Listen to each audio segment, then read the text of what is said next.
छत्तीसगढ़ में इस साल के अंत में विधानसभा चुनाव होना है। ऐसे में कांग्रेस ने टिकट की दावेदारी को लेकर कार्यकर्ताओं और नेताओं का कांग्रेस मुख्यालय राजीव भवन में दावेदारी पेश करना शुरू कर चुकी है।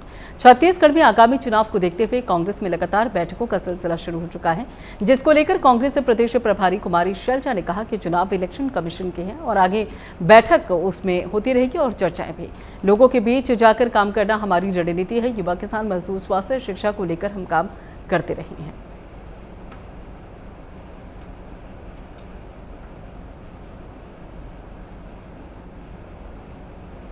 मुख्यमंत्री भूपेश बघेल आज पहली बार देने वाले वोटर से सीधा संवाद किया और साथ ही अपने मताधिकार का प्रयोग करने की अपील की, जिसको लेकर बीजेपी ने कांग्रेस पर तंज कसते हुए कहा कि मुख्यमंत्री प्रथम बार वोट देने वाले युवाओं से बात करने वाले हैं। इससे पहले भी बात की गई और कैसे उनसे आंख मिला लेते हैं, युवाओं के आत्मसम्मान को चोट पहुंचाएंगे। भूपेश बघेल नवयुवकों को भ्रमित करने का प्रयास करें, युवा उनके बहकावे में न आए और लोक सेवा में सुनहरे अवसर को व्यापारिक शिक्षा मंडल जैसे संस्था को बेच दिया।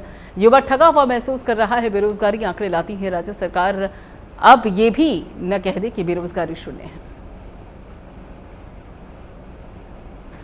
और जिस प्रकार से हम देख रहे हैं कि आज प्रदेश के सम्माननीय मुख्यमंत्री प्रथम बार जो वोट देने वाले युवा हैं उनसे संवाद करने जा रहे हैं। इससे पहले भी उन्होंने युवाओं से, छत्तीसगढ़ के युवाओं से बात किया। मुझे तो ये समझ नहीं आता कि ये मुख्यमंत्री जी कैसे और किस प्रकार से इन तमाम छत्तीसगढ़ वासियों के जो युवा हैं छत्तीसगढ़ के, उनसे आंख मिलाकर वो बात भी कैसे कर पाते होंगे। क्योंकि हमने देखा है कि छत्तीसगढ़ में युवाओं को इस मुख्यमंत्री ने और इस कांग्रेस सरकार ने किस प्रकार से ठगा है। मैं तो ये कहना चाहूँगा कि प्रथम बार युवा मतदाताओं से मन की बात करने के बजाय मुख्यमंत्री जी को उनके अंतरात्मा की बात को सुनना चाहिए, युवाओं के, कि उनकी पीड़ा क्या है, युवा छत्तीसगढ़ के वास्तविक में चाहते क्या हैं। उनको छत्तीसगढ़ में धनवार, किसान सौरा, सौरा और साथी बिटिया समुदायों को अनुसूचित जनजाति की सूची में शामिल करने वाले संविधान आदेश विधेयक 2022 को राज्यसभा ने मंजूरी दी। चर्चा के बाद इस विधेयक को पारित किया गया। 22 आदिवासी जातियों की संख्या 72,000 के करीब है। उन्होंने कहा कि संख्या जरूर कम है, लेकिन दर्शाती है कि सरकार जनजातीय समुदाय के लोगों के हितों को लेकर कितनी संवेदनशील है। संविधान आदेश विधेयक को राज्यसभा में मंजूरी और 12 जातियों को अनुसूचित में शामिल करने का प्रावधान। अध्यक्ष जी ने व्यापक डिटेल आपकी चर्चा की कि किस प्रकार वर्षों से आज़ादी के बाद से जिस पीड़ा को 12 जनजातियां झेल रही थी, एकमात्र मात्रात्मक त्रुटि, कोई बड़ा अपराध उनका नहीं था, मात्रात्मक त्रुटि थी।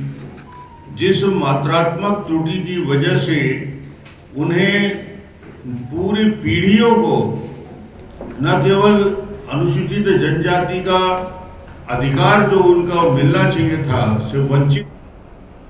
बेमेतरा के कलेक्ट्रेट कार्यालय में प्रदेश के उप मुख्यमंत्री टी.एस. सिंहदेव ने अधिकारियों की समीक्षा बैठक ली। वहीं पर कलेक्टर पदम सिंह एल्मा ने उनका स्वागत किया और कैबिनेट मंत्री रविंद्र चौबे और साथ ही विधायक आशीष छापड़ा भी साथ में मौजूद रहे। गौरतलब है कि टी.एस. सिंहदेव प्रदेश के डिप्टी सीएम के साथ ही बेमेतरा जिला प्रभारी भी हैं और इसी के तहत वो बेमेतरा जिले के दौरे पर रहे, जहाँ उन्होंने शासकीय कार्यों को लेकर कलेक्ट्रेट सभागार में अधिकारियों की समीक्षा बैठक की। बैठक के दौरान जिला पंचायत सभापति राहुल टिकरिया और गोविंद पटेल भी अपने एक अन्य साथी के साथ पहुंचे। इसी वो किसानों के हित में हुआ है और एक बड़ी आबादी को हम मानते हैं कि करीब 75% आबादी हमारी गांवों में रहती है, कृषि कार्य से जुड़ी है। तो सरकार ने चुनाव के पहले भी 3 वर्गों को चिन्हांकित किया था आबादी के अनुपात में। सबसे ज़्यादा आबादी आप माने किसकी है तो किसानों की, 75% गाँव में रहते हैं। दूसरी बड़ी आबादी कितनी है, किनकी है, युवाओं की, ये करीब 66%, 65% आप मान लीजिए। तीसरी बड़ी आबादी कितनी है, महिलाओं की, 50% आप मान लीजिए। तो इन वर्गों को ध्यान में रख के सरकार ने नीतियां बनाने की। महासमुंद जिले के सरायपाली में नवनिर्मित प्रसिद्ध कुमकुम हॉस्पिटल में एसडीएम ने छापा मारकर हॉस्पिटल को सील कर दिया।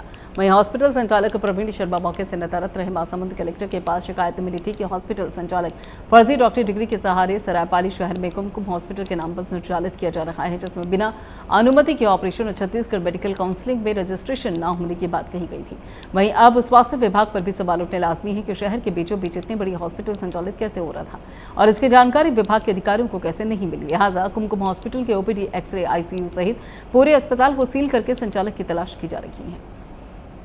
कह रही थी कि यहाँ पे जो डॉक्टर संचालित है उनके पास रजिस्ट्रेशन नहीं है। हमारी टीम द्वारा यहाँ पे जांच किया गया।